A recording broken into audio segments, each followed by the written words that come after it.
Selamat pagi, Assalamualaikum warahmatullahi wabarakatuh. Yang kami hormati, Kepala Dinas Perindustrian dan Perdagangan di Disperindak Provinsi Jawa Tengah, atau yang mewakili, yaitu Ibu Esti Wulandari, SEMM, Kepala Bidang Industri Non-Agro. Yang kami hormati, Bapak Budi Setiawan, Direktur Industri Kecil Menengah Kimia, Sandang dan Kerajinan, Direktorat IKMA, Kementerian Perindustrian. Yang kami hormati Bapak Bambang Risnanto, Kepala Pusat Perumusan, Penerapan, dan Pemberlakuan Standarisasi Industri, Kementerian Perindustrian. Yang kami hormati Bapak Fabi Tumiwa, Direktur Eksekutif IESR. Dan yang kami hormati Bapak Ibu hadirin sekalian, baik itu dari dinas yang berada di provinsi maupun yang ada di daerah. Selamat pagi, salam sejahtera untuk kita semua. Terima kasih saya ucapkan atas kehadiran Bapak Ibu sekalian yang pada kesempatan pagi hari ini dapat berkumpul bersama-sama baik secara online ataupun juga offline di Hotel Padma Semarang dalam acara Forum Industri Peningkatan Daya Saing Produk IKM dan UMKM Provinsi Jawa Tengah. Kita beri tepuk tangan untuk kita semua. Baik, sebelum memulai acara, marilah kita berdoa menurut agama dan kepercayaan masing-masing. Berdoa dipersilahkan.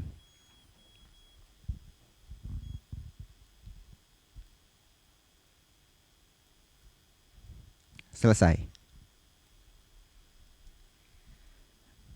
Bapak Ibu hadirin sekalian, Forum Industri Peningkatan Daya Saing Produk IKM dan UMKM di Provinsi Jawa Tengah merupakan forum kolaborasi antara Dinas Perindustrian dan Perdagangan Provinsi Jawa Tengah dengan Institute for Essential Services Reform. Forum ini kami selenggarakan dengan semangat untuk dapat membantu peningkatan daya saing dari produk IKM tersebut untuk bisa mencapai pasar yang lebih luas, baik itu pasar nasional dan juga pasar global. Untuk itu, pada kesempatan kali ini kami telah menghadirkan beberapa narasumber yang nanti akan presentasi dan juga kita akan berdiskusi bersama terkait program-program yang menjadi prioritas tahun 2025, baik tingkat provinsi maupun juga tingkat pusat. Untuk itu, sebelum memulai acara, saya akan memberikan kesempatan kepada Bapak Fabi Tumiwa selaku Direktur Eksekutif IESR untuk memberikan sambutan.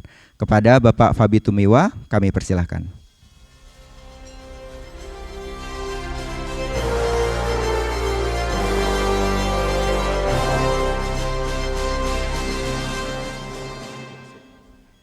Terima kasih, Jess. Selamat pagi, Bapak dan Ibu sekalian. Assalamualaikum warahmatullahi wabarakatuh. Salam sejahtera bagi kita semua. Saya mengucapkan banyak terima kasih atas kehadiran Bapak dan Ibu sekalian dan juga kepada para narasumber yang pagi hari ini sudah hadir. Ada yang hadir secara daring maupun luring. Saya ingin menyambut Ibu Esti Wulandari, Kepala Bidang Industri Non-Agro Dinas Perindustrian Perdagangan Provinsi Jawa Tengah yang mewakili Ibu Kepala Dinas yang konon pagi ini sedang mendampingi Pak PJ. Kedua, Bapak Budi Setiawan, Direktur Industri Kecil Menengah Kimia, Sandang dan Kerajinan, Kementerian Perindustrian. Bapak Bambang Risnanto, Kepala Pusat Perumusan, Penerapan, dan Pemberlakuan Standarisasi Industri, Kementerian Perindustrian yang bergabung juga ini secara daring ya. Kemudian kolega saya dari IESR, Bapak dan Ibu sekalian, kami dari IESR dari Jakarta, Pak Juniko, Program Manager Industrial Decarbonization, saya mungkin nanti bisa berkenalan lebih lanjut dengan Bapak dan Ibu, serta para tamu undangan lain yang hadir, Bapak dan Ibu sekalian dari Bapeda Provinsi Jawa Tengah, Dinas Koperasi dan UMKM Provinsi Jawa Tengah, Dinas Koperasi, Perindustrian dan Perdagangan Kabupaten dan Kota seprovinsi Jawa Tengah, dan para pelaku usaha ya, yang hadir di pagi hari ini.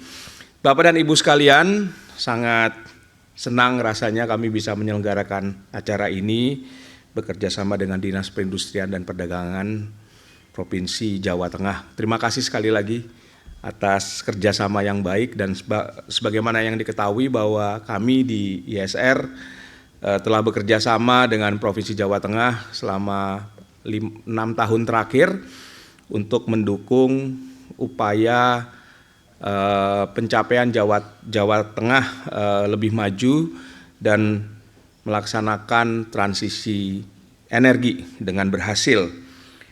Bapak dan Ibu sekalian, kalau kita lihat hari ini di mana pemerintah sudah mencanangkan bahwa Indonesia akan menjadi negara maju pada tahun 2045, dan ini yang selama ini kita dengar dengan Indonesia Emas 2045, dan ini sudah dicanangkan sebagai tujuan rencana pembangunan jangka panjang 2025-2045. Dan oleh karena itu, untuk bisa mencapai Indonesia Emas, di mana kita menjadi negara maju, maka ekonomi kita harus tumbuh dari tahun ke tahun mencapai pertumbuhan di atas 6%, ya bahkan 7%. Pemerintahan Presiden Prabowo telah menetapkan untuk bisa mencapai pertumbuhan ekonomi 8%. Nah, untuk bisa mencapai pertumbuhan ekonomi 8% ini, maka diperlukan dukungan dari industri. Kalau kita lihat hari ini, kontribusi sektor industri manufaktur itu sebesar 21,9%. Ya. Dan pada tahun 2004 kontribusi industri terhadap PDB nasional itu mencapai 19%. Dan untuk kalau kita lihat secara lebih khusus dari kontribusi ini, kontribusi IKM, industri kecil menengah, terhadap PDB nasional itu kira-kira 3,7%. Nah, untuk bisa mencapai pertumbuhan 8%, kontribusi PDB dari industri itu paling tidak harus di atas 25%, Bapak dan Ibu sekalian. Ini tentunya memberikan tantangan bagi kita semua, bagaimana bisa mendorong agar industri bisa terus tumbuh, dan juga selaras dengan itu industri kecil menengah.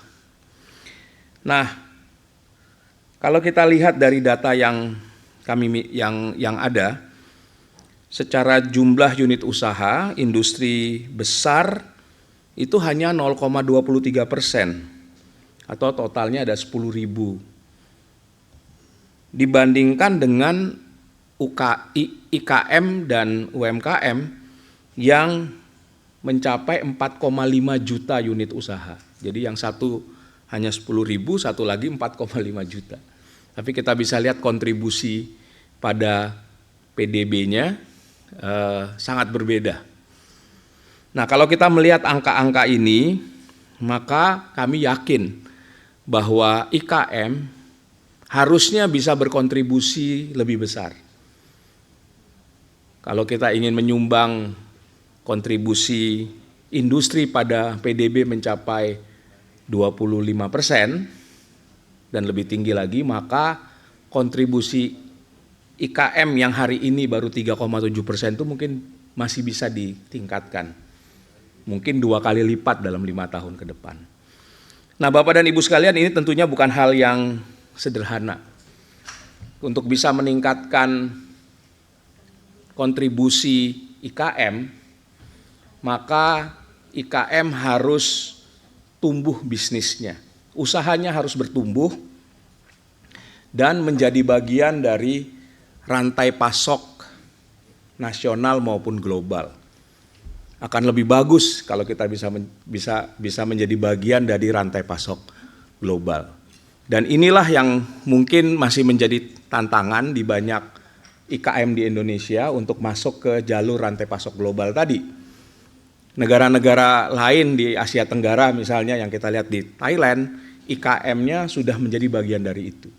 Mereka menjadi bagian rantai pasok nasional bahkan global. Saya kira kalau negara-negara lain seperti Thailand atau Filipina bisa melakukan itu, mengapa Indonesia tidak bisa melakukannya? Dan kami yakin di ISR bahwa Indonesia itu mampu. Bapak dan Ibu sekalian, mampu untuk bisa tumbuh dan berkontribusi lebih besar terhadap penciptaan lapangan kerja dan juga pertumbuhan ekonomi Indonesia. Nah, tapi untuk bisa masuk ke rantai pasok tadi, maka tentunya ada beberapa hal yang harus ditingkatkan. Bapak dan Ibu sekalian, hari ini untuk pasar global selalu akan menanyakan berapa bersih produksi Anda. Barang dan jasa yang diproduksi itu harus memenuhi standar kebersihan. Ya. Nah, kalau kita bicara kebersihan itu berarti apa? Berarti cleaner production. Produksi yang lebih bersih. Produksi yang bisa mengurangi sampah atau limbah. Produksi barang yang rendah emisi karbon. Karena ini menjadi sangat penting.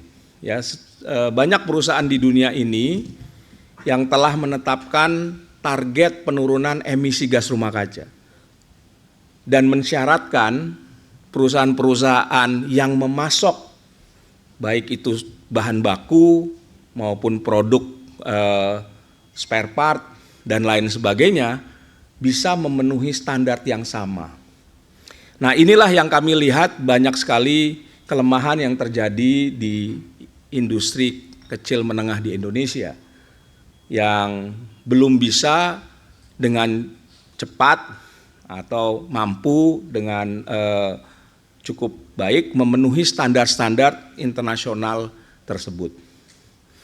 Nah, untuk bisa memenuhi standar-standar itu tentunya dibutuhkan kemitraan dengan pemerintah, tapi juga kemitraan dengan para ahli, kemitraan dengan industri utama yang bisa menyerap produk, barang dan jasa Bapak dan Ibu sekalian.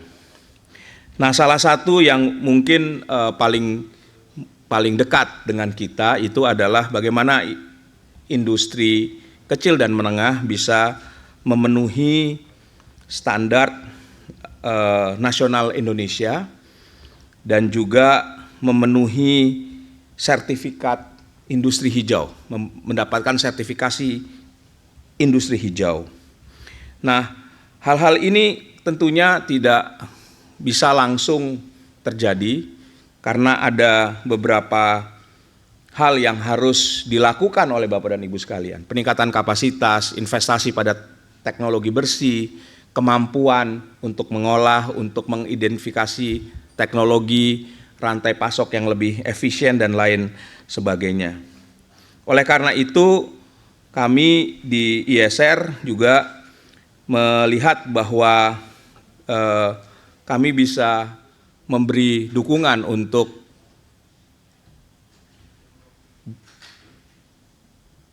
pembentukan satu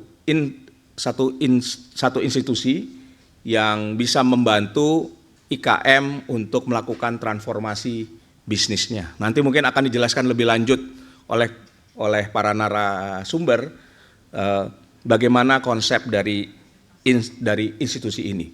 Tetapi institusi ini tidak bisa berdiri sendiri. Dia harus mendapatkan dukungan, harus embedded kalau kami bilang, harus melekat ya dengan instansi pemerintah dan mendapat dukungan dari pemerintah pusat, pemerintah daerah dan tentunya pelaku industrinya sendiri yang akan memanfaatkan fasilitas ini. Bapak dan Ibu sekalian, saya ingin mengajak Bapak dan Ibu sekalian untuk pada hari ini kita sama-sama bisa menyimak tapi juga bisa memberikan kontribusi gagasan dan pemikiran kita semua. Kami dari ISR mungkin bukan pelaku usaha langsung seperti Bapak dan Ibu sekalian. Kami bisa melakukan penelitian, bisa melakukan kajian, dan kami bisa mengidentifikasi apa yang secara teori harus bisa dilakukan. Tetapi pergulatan industri kecil menengah kami tidak pernah alami seperti Bapak dan Ibu sekalian, yang setiap hari berusaha, yang setiap hari ikut merasakan langsung dampak dari kebijakan dan regulasi pemerintah. Saya misalnya sebagai contoh, mungkin tidak pernah merasakan antri LPG 3 kilo sampai berjam-jam. Karena saya pakai LPG 12 kilo. Tapi Bapak dan Ibu di UMKM beberapa hari terakhir mungkin merasakan betapa pusingnya ngantri LPG 3 kilo sampai mungkin harus memangkas usahanya ya. Kalau kita lihat industri makanan kecil ya yang mungkin terdampak. Oleh karena itu, ini hanya sebagian kecil dari apa tantangan yang kita hadapi. Dan oleh karena itu, saya yakin Bapak dan Ibu sekalian lebih memahami situasi dan kondisi di mana Bapak dan Ibu bekerja. Dan mohon kiranya kami bisa mendapatkan masukan dan bisa mendapatkan ide dan gagasan dari Bapak dan Ibu, bagaimana institusi ini bisa secara efektif membantu Bapak dan Ibu sekalian naik kelas. Dengan demikian, kita bisa berharap dalam 5 tahun yang akan datang, IKM yang hari ini menyumbang 3,7% dari PDB Indonesia mungkin bisa berkontribusi 2 kali lipat. Saya nggak tahu angka persisnya kalau di Jawa Tengah, nanti mungkin Bu Esti bisa lebih paham. Tapi itulah yang menjadi tujuan acara hari ini, dan sekali lagi kami mengucapkan banyak terima kasih atas kesediaan waktu dan perhatian Bapak dan Ibu sekalian, dan semoga acara kita hari ini dapat berguna dan bermanfaat untuk mendukung perkembangan IKM di Jawa Tengah secara khusus. Demikian dari saya, terima kasih. Assalamualaikum warahmatullahi wabarakatuh. Waalaikumsalam warahmatullahi wabarakatuh. Ya, baik.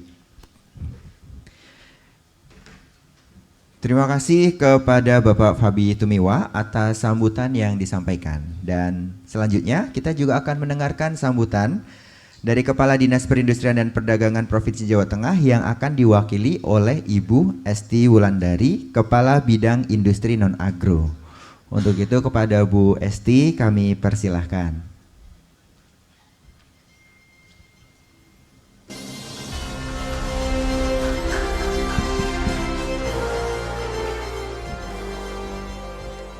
Selamat pagi Bapak dan Ibu sekalian. Perkenankan kami ingin menyampaikan permohonan izin dari Ibu Kepala Dinas Perindustrian dan Perdagangan Provinsi Jawa Tengah. Sedianya beliau akan hadir di acara ini di tengah-tengah kita semua, namun karena ada tugas mendadak untuk mendamping Bapak PJ Gubernur, beliau titip salam tanpa mengurangi rasa hormat kepada Bapak dan Ibu sekalian. Beliau menugaskan kepada kami, untuk itu akan kami bacakan sambutan Kepala Dinas Perindustrian dan Perdagangan Provinsi Jawa Tengah secara utuh dan lengkap. Mohon izin. Yang saya hormati Ibu Dirjen Industri Kecil dan Menengah dan Aneka Kemenperin, yaitu Ibu Insinyur Reni Yanita MSI, yang hadir secara daring. Yang saya hormati Kepala Pusat Perumusan Penerapan dan Pemberlakuan Standarisasi Industri Kemenperin, Bapak Sri Bimo Pratomo. Yang saya hormati Kepala OPD atau yang mewakili di lingkup pemerintah Provinsi Jawa Tengah, Kepala Dinas yang membidangi urusan industri di Kabupaten Kota yang hadir secara pribadi dari Kendal, Bu Cici, dan Pak Agus dari Demak, terima kasih atas kehadirannya. Dan Bapak Ibu sekalian dari Kabupaten Kota yang mewakili baik yang hadir secara langsung maupun daring. Yang saya hormati Direktur Eksekutif ISR Bapak Feby Tumewa dan jajarannya, yang saya hormati perwakilan industri baik dari skala industri besar, kecil, menengah. Assalamualaikum warahmatullahi wabarakatuh. Selamat siang dan salam sejahtera untuk kita semua. Izin saya menyampaikan pantun. Duduk di meja sambil makan. Pemandangannya hutan ilalang. Beribu terima kasih kami haturkan teruntuk Bapak Ibu yang telah datang. Pertama-tama marilah kita panjatkan puji syukur kehadirat Tuhan Yang Maha Esa, karena atas limpahan rahmat dan karunia-Nya kita dapat berkumpul hadir di sini dalam keadaan sehat walafiat dalam rangka mengikuti acara Forum Peningkatan Daya Saing Produk Industri Kecil Menengah dan UMKM Provinsi Jawa Tengah. Selanjutnya saya ucapkan terima kasih dan penghargaan yang sebesar-besarnya kepada ISR yang telah mensupport kami dalam pengembangan energi baru terbarukan, transisi energi sebagai upaya dekarbonisasi sektor industri di Jawa Tengah. Matur suwun Pak Feby telah bekerja sama dengan kami selama 6 tahun ini. Bapak Ibu serta hadirin yang saya hormati, pada kesempatan ini perkenankan saya menyampaikan beberapa informasi penting mengenai industri di Jawa Tengah sebagai latar belakang diskusi kita hari ini. Jawa Tengah merupakan salah satu provinsi dengan komposisi industri yang sangat beragam. Berdasarkan data dari Sistem Informasi Industri Nasional, total industri pengolahan yang ada di Jawa Tengah mencapai 7.648 perusahaan industri dengan total kontribusi industri pengolahan pada PDRB Jawa Tengah tahun 2024 adalah sebesar 34,3%. Persentase ini naik 0,7% dibandingkan kontribusi tahun sebelumnya di tahun 2022, yaitu sebesar 33,96%. Ini menunjukkan bahwa dari tahun ke tahun industri pengolahan masih menjadi sektor yang memberikan kontribusi terbesar dalam perekonomian di Jawa Tengah.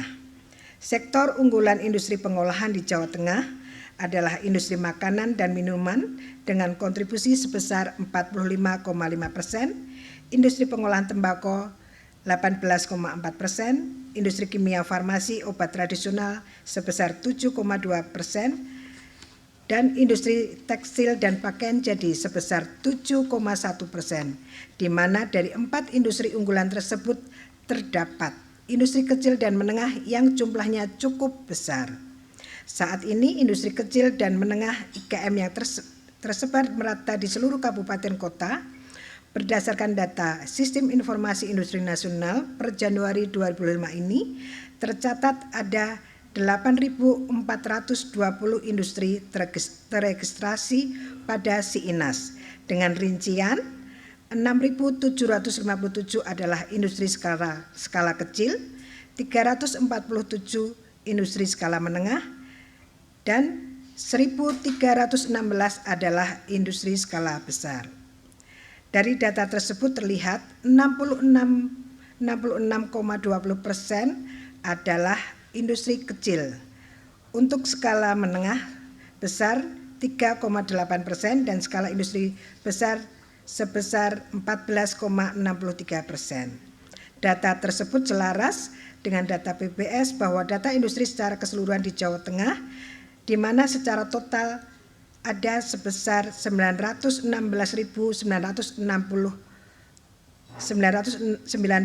industri, terdiri dari 912.421 atau 99,5% merupakan industri kecil dan 4.575 atau 0,5% adalah industri skala menengah dan besar. Ini menjadi tantangan kami Bapak dan Ibu sekalian. Dengan rentang 30% ini nanti industri kecil diharapkan ke depan bisa masuk terregistrasi di akun SIINAS. Bapak Ibu yang kami hormati, dalam kaitan pengembangan industri hijau di Jawa Tengah, di mana pengertian industri hijau adalah sebuah proses produksi yang mengutamakan upaya efisiensi dan efektivitas penggunaan sumber daya berkelanjutan agar menyelaraskan pembangunan industri dengan kelestarian fungsi lingkungan hidup yang dapat memberikan manfaat bagi masyarakat. Industri hijau dalam penerapannya selaras dengan ekonomi hijau, yaitu ekonomi rendah karbon, hemat sumber daya, dan inklusif secara sosial. Industri hijau ini dapat dicapai dengan 1. Kepemilikan legalitas sesuai aturan yang berlaku. 2. Memanfaatkan bahan baku ramah lingkungan, tidak mengandung bahan berbahaya, bisa didaur ulang atau memanfaatkan kembali barang yang sudah tidak digunakan. 3. Proses produksi yang efisien, di mana tata letak produksi, mesin tenaga kerja, sistem manajemen penggunaan energi bersih atau energi baru terbarukan, dan penggunaan sumber daya alam dikendalikan dalam kerangka proses produksi yang efisien dan efektif. 4. Produk yang aman bagi kesehatan dan ramah lingkungan, di mana produk berstandarisasi menggunakan bahan kemasan yang ramah lingkungan, desain produk maupun kemasan yang efisien. 5. Penurunan emisi dan pengembalian limbah sesuai ketentuan. Tantangan perusahaan dalam penerapan industri hijau ini, Bapak Ibu sekalian, yang pertama, belum ada kesadaran dari pelaku usaha untuk menerapkan industri hijau. 2. Minimnya pengetahuan terkait pengelolaan limbah, tata letak pabrik, desain produk, termasuk kemasan. Kemudian 3. Kemampuan pegawai maupun pelaku usaha yang masih terbatas karena masih fokus pada produksi dan penjualan secara konvensional. 4. Modal dan investasi yang terbatas. Bapak dan Ibu sekalian, izin beberapa waktu yang lalu di hari Selasa kami melaksanakan rakor di bidang industri. Tema yang kami hadirkan waktu itu adanya kebijakan terkait industri hijau, dan dalam diskusi ini Pak Febi, kami Jawa Tengah berkeinginan untuk membuat forum industri hijau daerah. Mohon dukungannya, nanti biar kami ada komunikasi antara pemangku kepentingan, provinsi, daerah, kabupaten, kota, dan stakeholder untuk bisa mengawal dan mendampingi industri kecil menengah ini untuk menuju industri hijau. Kemudian Bapak dan Ibu sekalian, kami sampaikan urgensi dari penerapan industri hijau ini. Yang pertama, adanya triple planetary crisis, di mana 3 krisis planet yang harus dihadapi oleh manusia, yaitu perubahan iklim, hilangnya keanekaragaman hayati serta polusi dan limbah. 2. Kerentanan pasokan bahan baku dan energi, adanya kerentanan akibat iklim dan bencana yang mengakibatkan gagal panen dan krisis air yang mengganggu pasokan bahan baku industri. 3. Bursa karbon dan pasar modal berkelanjutan, mengelihatnya pasar karbon dan pasar modal yang mengadopsi aspek berkelanjutan. 4. Green lifestyle, kebutuhan pasar atas produk hijau terus meningkat seiring kesadaran dari konsumen untuk menggunakan produk yang rendah karbon. 5. New Green atau Carbon Protection Policy, adanya regulasi negara tujuan ekspor yang mewajibkan praktek berkelanjutan seperti CBAM dan EUDR. 6. Konvensi internasional, kontribusi terhadap komitmen negara dalam konvensi internasional, adanya persetujuan Paris dan konvensi Stockholm. Bapak dan Ibu sekalian, ini menjadi peran pemerintah daerah, baik provinsi maupun kabupaten kota dalam pengembangan industri hijau. Yang pertama yaitu awareness, di mana pemerintah pusat dan daerah bersama-sama untuk melakukan promosi dan sosialisasi terkait pengembangan industri hijau. 2. Pembinaan, adanya pengarahan dan pelatihan